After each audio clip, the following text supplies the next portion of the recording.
Morning, everyone. We're going to talk about a topic that's constantly on the tip of everyone's tongue in politics: education. It's the foundation of our civilization.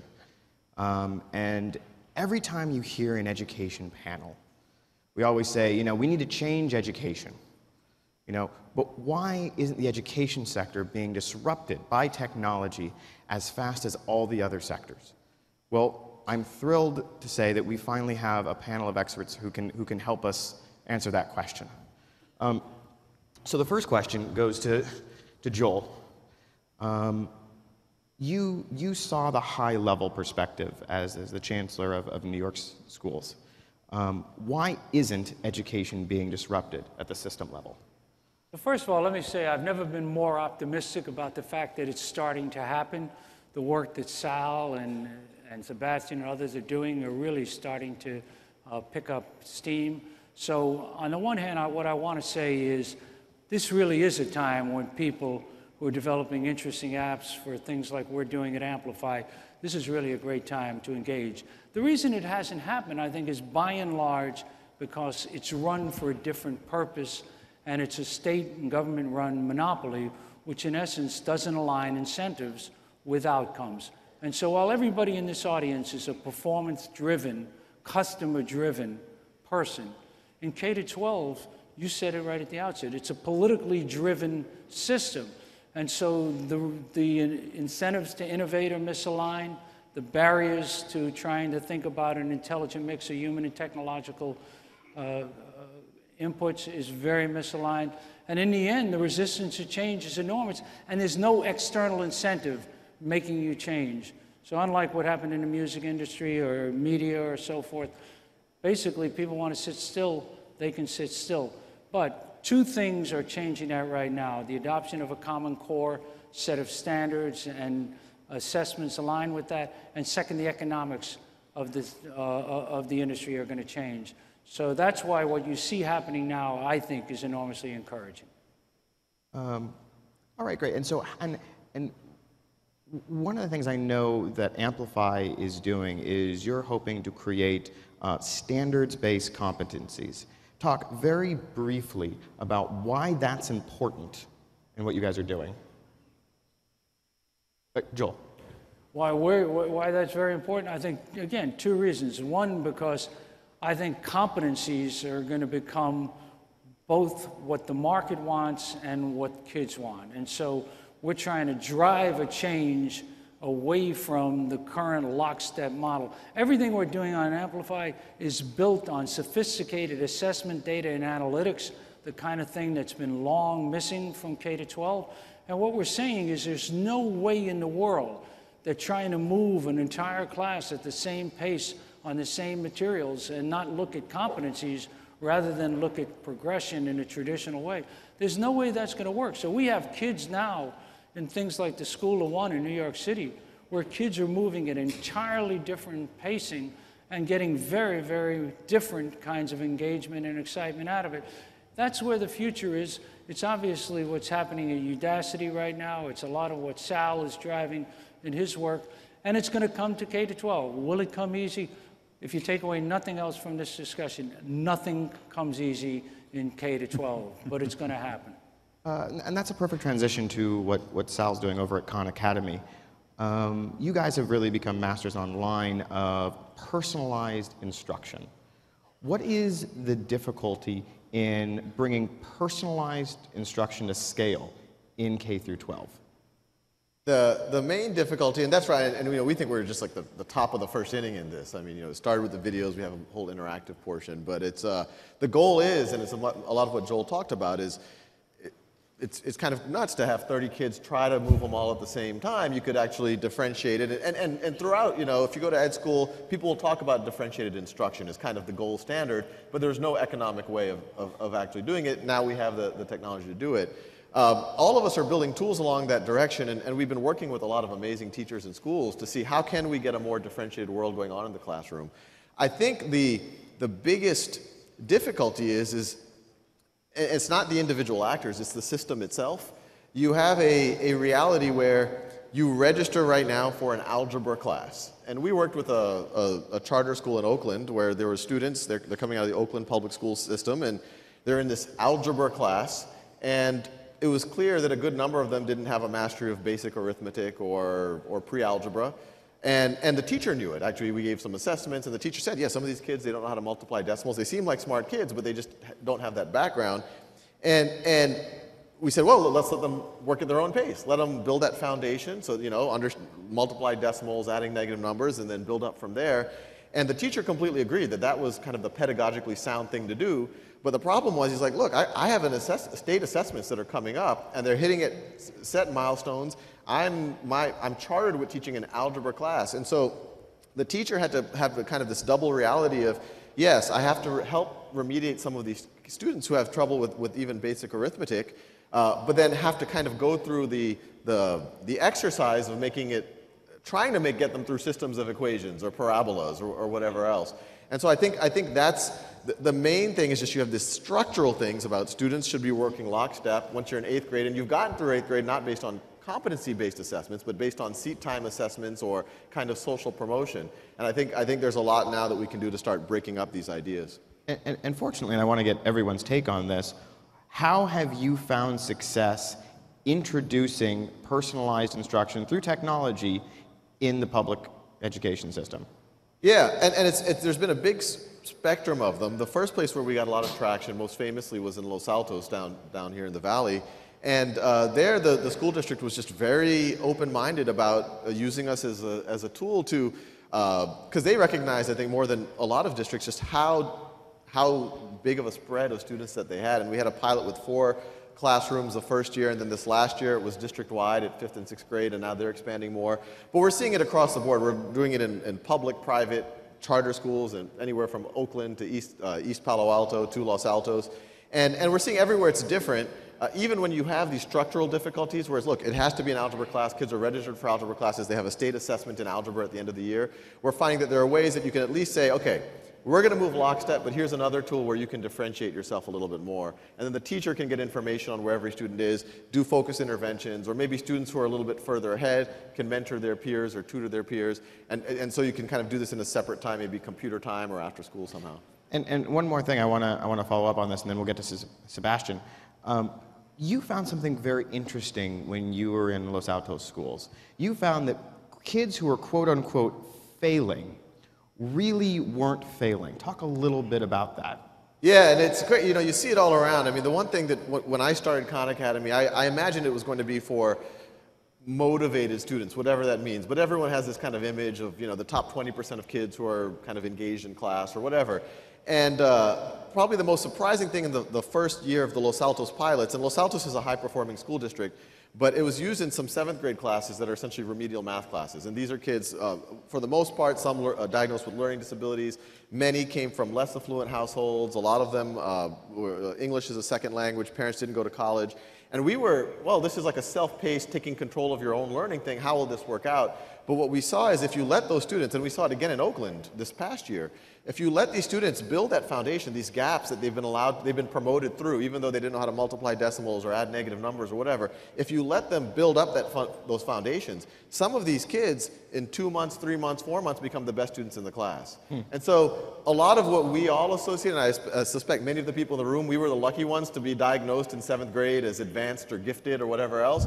It really was an artifact, or it seems like it was to a large degree an artifact of we were the lucky ones to kind of have not too many gaps in our knowledge at that point, while there were other people who probably were at least as creative and bright and hardworking who just became disengaged because if you don't know how to add negative numbers well, there's no way that you're going to be able to participate in an algebra class. And then you act up really just to kind of protect your own self-esteem.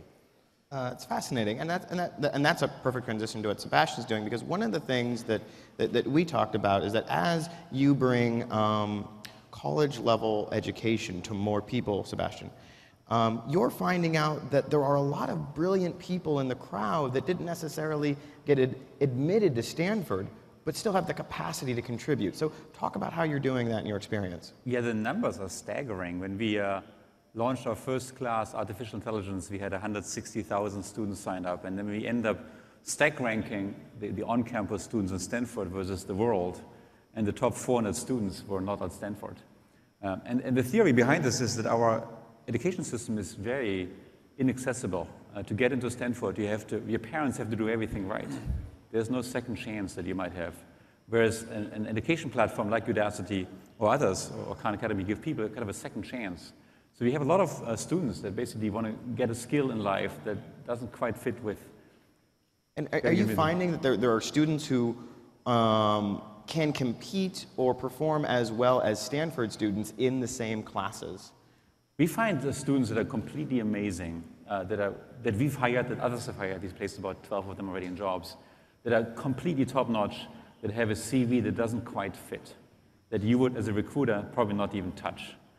We have students from all around the world, all age groups, a lot of high school students. We have 9-year-olds that are just completely amazing in terms of their performance, who I would love to hire to my company if I could legally do this. There's an amazing potential to reach out and make education more accessible. And this brings it full circle. The reason why competency standards are so important is because you find brilliant people in the crowd who don't get through the normal gates but can nonetheless perform as well as everyone else who did, and maybe contribute more meaningful innovations later on.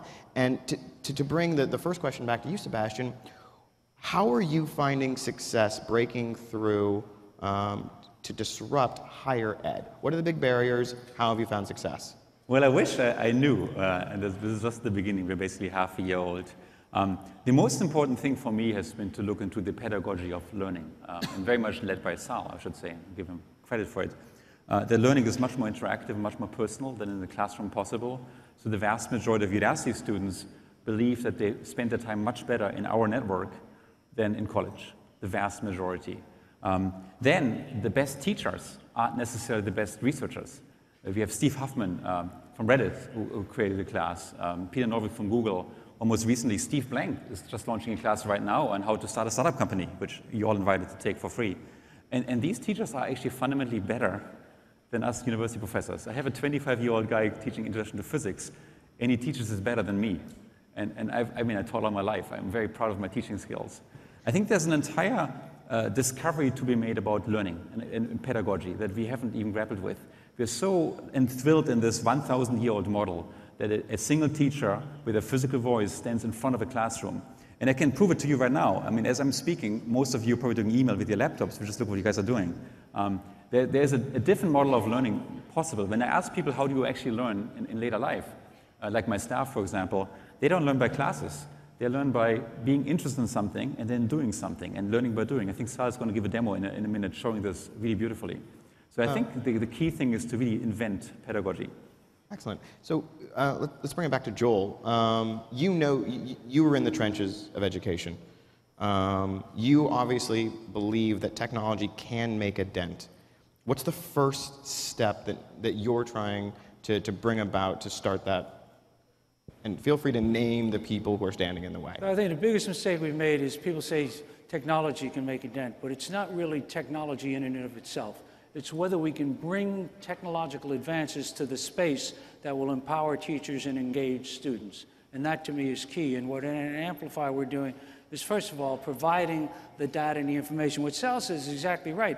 If a kid doesn't know fractions, he's not going to go on to algebra. But if the teacher doesn't know what her kids know and what they don't know, she's not going to be able to customize. Through the data and through the analytics, we can do that. Second of all, we're going to create a platform, and it's going to be a really exciting online platform that not only empowers the teacher, but enables the student to be customized, enables social networking for students to work in ways that they find engaging and exciting. And third of all, and to me in some ways really critical, is to develop the kind of interactive, dynamic, customized, gamified curriculum that gets kids really excited. In the end, if kids get great stuff coming to them and they absorb it at their pace and at their level and look at the competencies you're talking about, that will change the game. And the reason I ended up going from the public school system to News Corp to do Amplify was because I believe if we don't precipitate that kind of platform-driven, content-driven, data and analytics-driven transformation, then we can talk technology forever.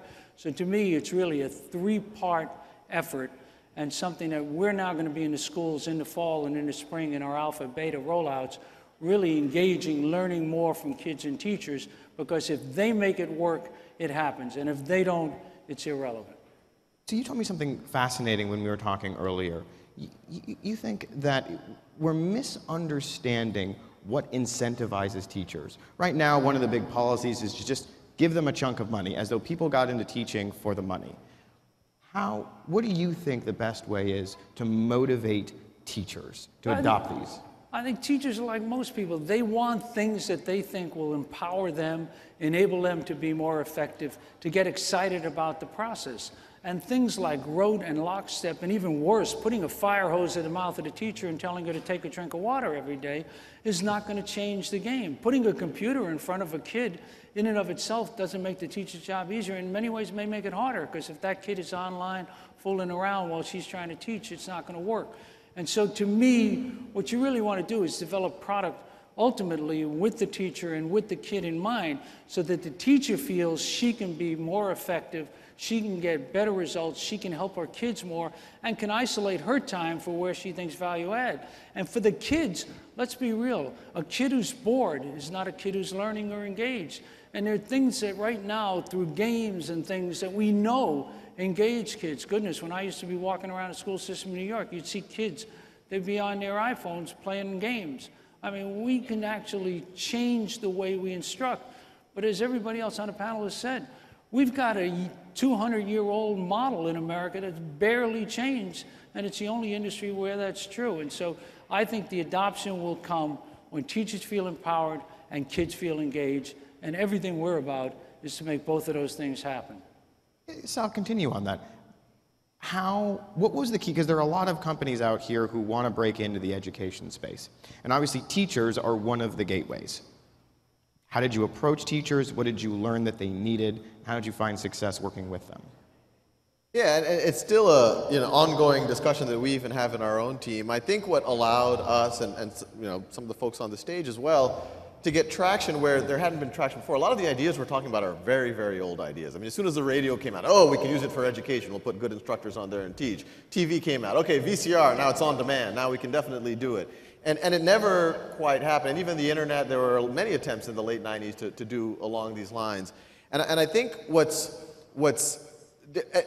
kind of hurt a lot of these efforts is there's this existing 200-year-old system that we literally inherited from the Prussians.